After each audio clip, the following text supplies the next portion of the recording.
In this session, I'll be briefing you out the basic things you would know as a designer for you to work in Photoshop.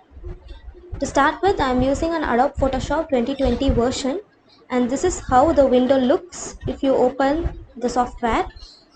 And this dark gray space here is called as the workspace where you are going to work.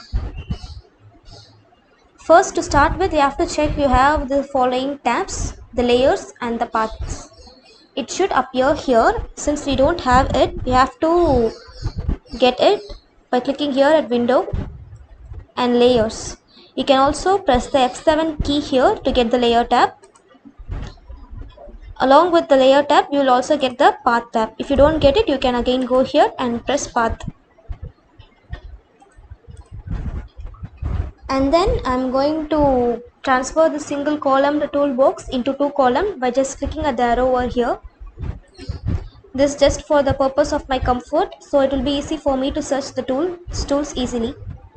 We can just start by clicking file, new. There is already a default Photoshop size available in every Adobe Photoshop softwares, but then you can also manually enter the details. I'm going with 10 and 10. You can also change the scales here as inches or millimeters, whatever you use. And the resolution is the pixels per centimeter or pixels per inch. The greater the resolution, the quality of the picture will be good. And then the color mode, you can go with red, green, blue mode or CMYK mode or grayscale, which is black and white. And then the background contents, if you want your background art space to be white in color, you can choose white, but I will always go with transparent because it's always different. It will give you a checkered look. I'll show you. So it's in transparent and just click create. Now your art space is created. Since we have given it as transparent, we are getting this checkered box over here. You can see here a layer is created, which is the art space we have created. Every layer is a transparent sheet. Since here there is only one layer, we cannot delete this layer here. But if you are having multiple layers, you can delete either of the layer.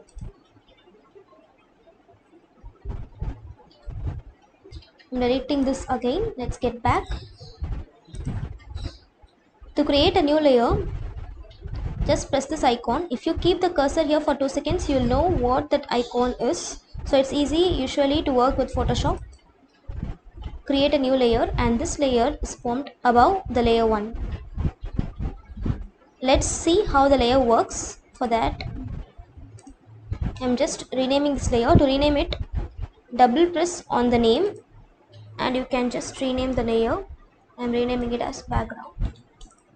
I'm giving this a color. First you have to select it and then go to the paint bucket tool and give it a color.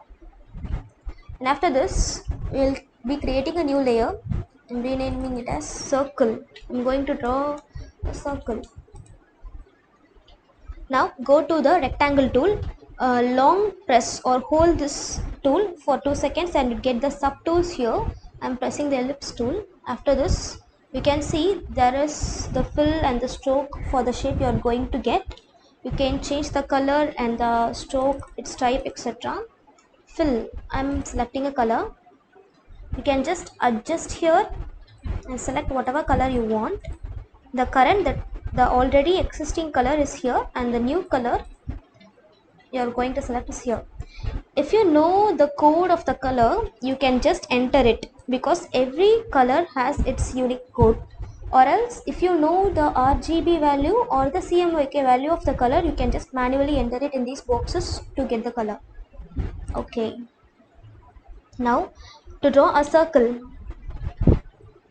click and drag. But usually you will not get a perfect circle. It's tough for you to draw it. For you to get a perfect circle, press shift along while dragging and you are getting the circle shape here.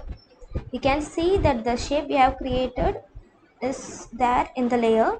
Ensure that this layer is selected before you draw the circle.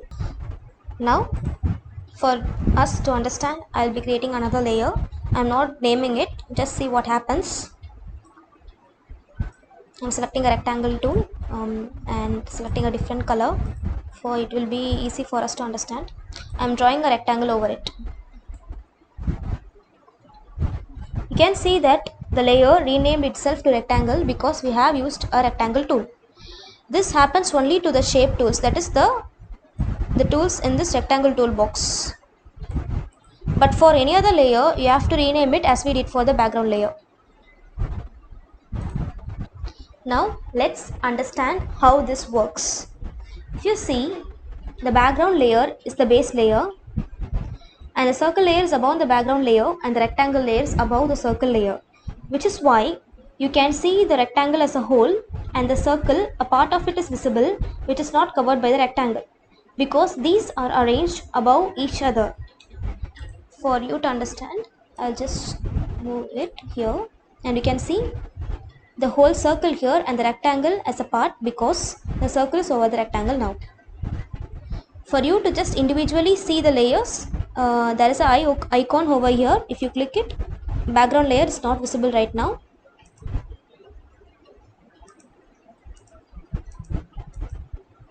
And this is all how the layer works. Every layer is a transparent sheet, and the shape or the things you have drawn in it will be only there in that layer. Then we will see some tools in layer. Here, the circle, the opacity. If you reduce the opacity, the transparency of the layer increases. And fill, the fill of the layer decreases and increases while adjusting it. Some other tools here are lock tool. If you use the lock tool, I will show you. With a move tool, I can move this shape. But if I don't want this shape to be moved while I am working with some other shapes, I can just press the lock tool so that I cannot move that circle shape anymore. I cannot move it. I cannot even see. I'm selecting the circle shape, but it's not moving. The one at the back is only moving, but this is not moving. The next thing we'll be learning is the path. For that, you have to select this path selection tool here and select the circle. You can see the blue line around it, which is the path, and these points are called as the anchor points in a path. For each of us shape we have created, the path will be also created along with it, but it's necessary for us to save the path. I'm saving the path here. You can see that even if I am deleting this circle layer, the path is still there. You can see it here.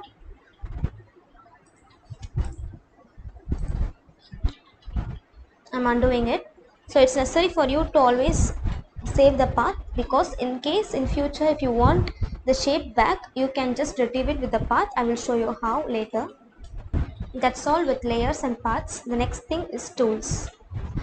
First important tool is move tool. If you keep the cursor there for 2 seconds, you will be knowing the name of the tools, so you don't have to worry about mugging up the symbols. Near the name, a letter V is given. That's just a shortcut to select the tools. So if you see, I am pressing the letter V in the keyboard and the tool is selected. But if you want to select a subtool in this category, then you have to go there and select it. So I am clicking background. You can see I can move it using the move tool. It's not necessary that every time you should click the move tool to move these things. You can just right click at the area of the object, select rectangle, the shape you want to move, and just move it. That's it with the move tool. The next I'll be telling you about the foreground and background colors. The two boxes here indicate the colors. The first one above is called as the foreground color, and the one below is called as the background color. You can set the colors here as you wish, and you can switch between the colors by pressing X in your keyboard. Why I am telling this is the next tool we are going to learn is the paint bucket tool. We have already used this to give color to the background, but here I will be briefing you out how it works. You press the paint bucket tool and give the color to the layer. The foreground color only comes. If you want the background color, you can just switch it and give the color. The next tool we will be learning is the gradient tool. Hold on the paint bucket symbol and you will be getting the gradient tool here. This bar is for adjusting the gradients. In the basics, you'll be getting a gradient based on the foreground and the background colors, and there are also presets of gradients available, but then you can also manually enter the color you want here. Adjust them. These are different styles of gradients. I'm selecting this one. And reverse is, you can see the color is arranged in this order. If you want the other order, you can just click reverse and ensure that the layer is selected and just click and drag. You'll be getting a gradient. The next thing is the eyedropper tool. Here you can select the color from anywhere else for you to use with the eyedropper tool, and you can see the foreground color is selected with the eyedropper tool. The next important tool here is the pen tool, because we are going to draw every shape with the pen tool. On clicking the pen tool, there you get the option as path and shape. First we will see how the pen tool works as a path, to create a path. Before that, I am just deleting these two layers. So I am zooming in. To zoom in, just click Alt and use your mouse to scroll in and out. First a click. You'll be getting an anchor point, and then click it again. Don't leave it, just hold and drag until you get the desired shape. After this, you'll be getting a tangent over here. For this tangent to go, you have to click at the center of the anchor while you are pressing Alt key in your keyboard. This goes away. Let's continue this.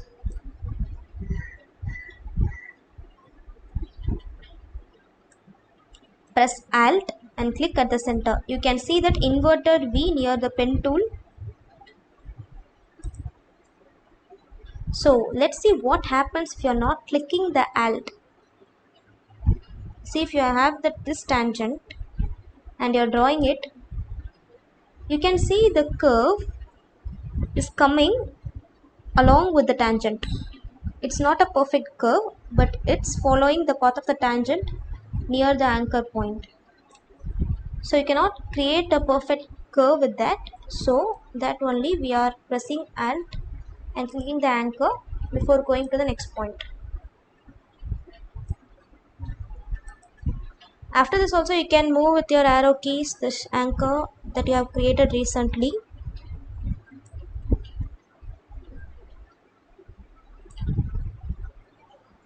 After you reach the first anchor point, the path will get closed.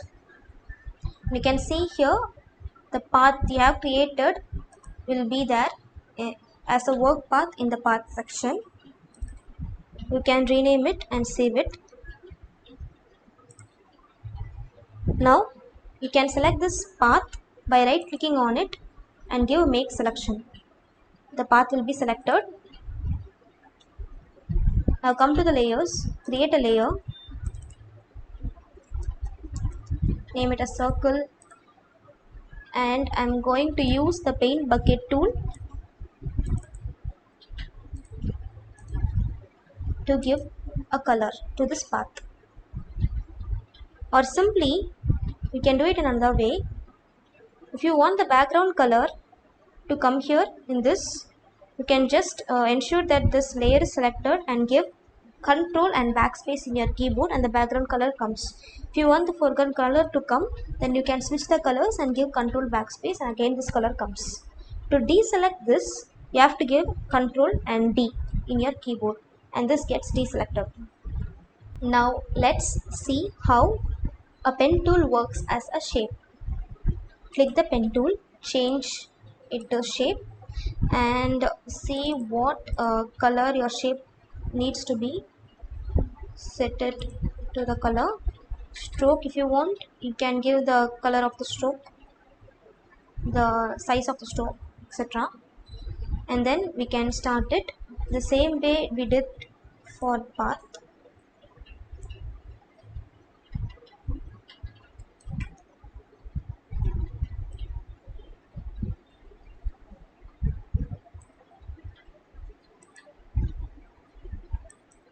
We can see the shape has filled itself and it has created a layer shape. The pen tool as a shape works same as a shape. It has created its own layer. We didn't create any layer. It created itself and it has its own path created. Now there are other subtools in pen tool here. The most important are add anchor point, delete anchor point and convert point tool. You can add anchor point within a path. For example, I am giving this tool and see our anchor point is created here. Now you can transform this anchor point. For that you have to select that anchor point. For you to move this anchor point that we have created now, we cannot use the move tool because it moves the whole shape. But if you want just the anchor point you have created to move, then you have to go to the direct selection tool here. Click the anchor point you need to move. You can see that the selected anchor point will be colored and the rest of the unselected anchor points will be colorless. After selecting it, you can move it as you wish. You can adjust these over here for you to get the desired shape.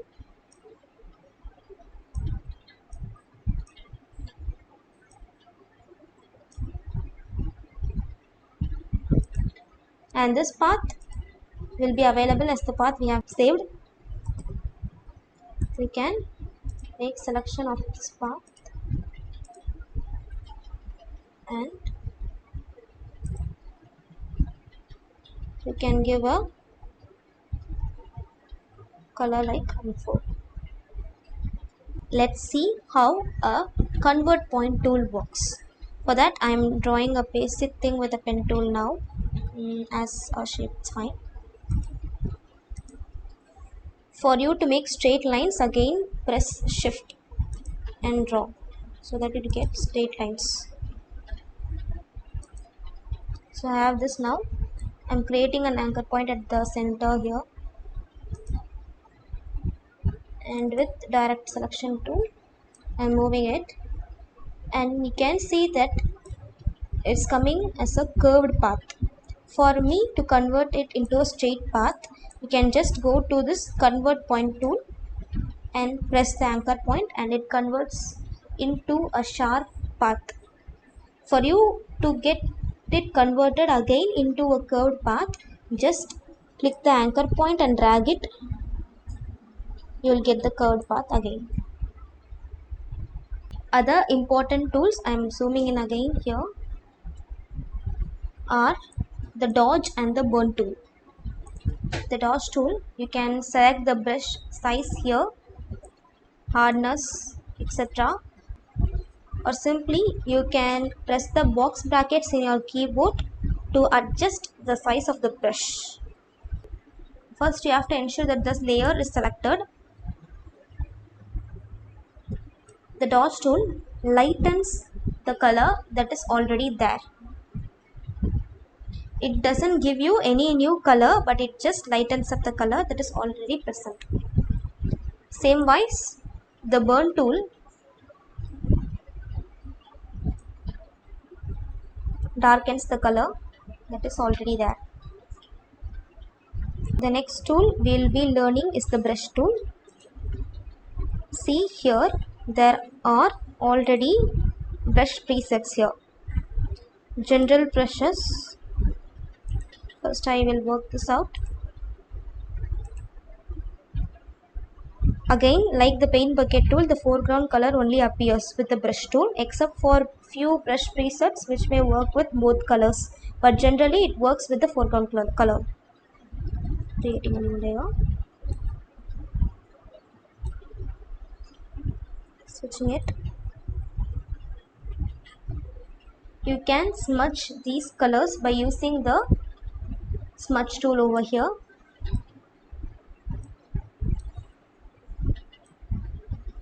You can also create many print patterns by using smudge tool. Now let's see how the other brush preset works.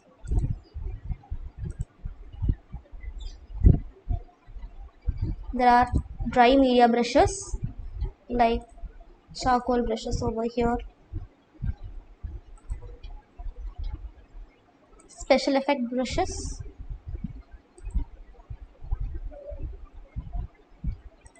like this.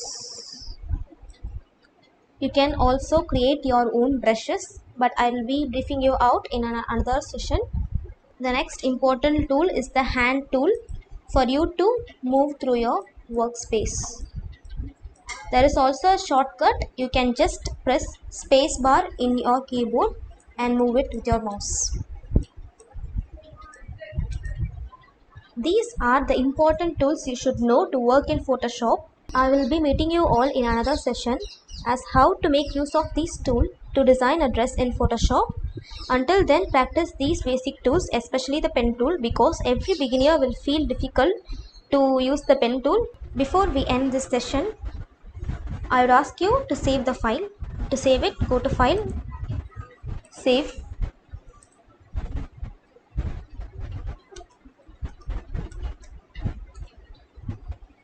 This will be saved as a Photoshop format, that is a PSD format. Save it as a PSD format. If you are storing it as a JPEG or a PNG format and not in the PSD format, you will not get these layers here. So a PSD format is editable. You can edit it whenever you want and however you like. So it is necessary for you to save every file in a PSD format. Thank you.